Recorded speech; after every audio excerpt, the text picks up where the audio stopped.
After 4 days on the loose in Durham region, Nathan the kangaroo was captured by police early this morning. The meandering marsupial is now staying here at the Oshawa Zoo and Fun Farm.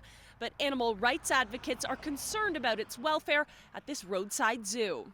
Honestly, they're kept in atrocious conditions. Small cages, unnatural circumstances, not in the right social grouping. The animal was in transit to Quebec Thursday night when its delivery driver made a stop at the Oshawa Zoo to let two of the kangaroos stretch their legs. That's when Nathan escaped and footage began to surface of a kangaroo hopping through North Oshawa. After spotting it early Monday morning, two officers were able to capture the roo by grabbing its tail.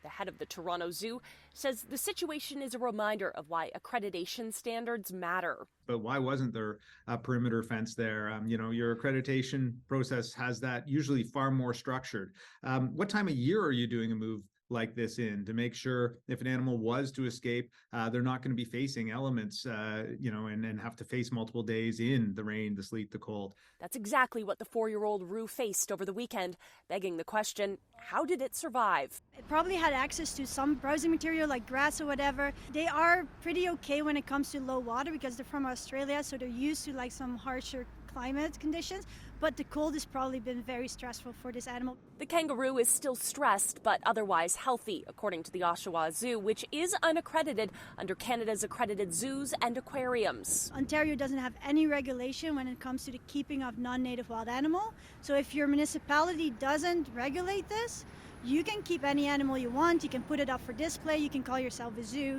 But the head keeper at the Oshawa Zoo says just because it's not accredited with CAZA doesn't mean its animals are in bad condition. Telling CityNews, the organization required certain conditions that would be detrimental to our goal of allowing humans to learn about animals through positive and productive interactions. We are not a facility that houses large cats or predators. We are a child's petting zoo. Ontario's Solicitor General says the province will be investigating the kangaroo's escape.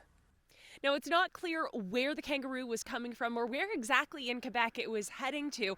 Durham Regional Police tell me that based on body camera footage from the officers who apprehended the loose kangaroo, it appeared spooked and may have made contact with one of the officers. No injuries were reported. At the Oshawa Zoo, Michelle Mackey, City News.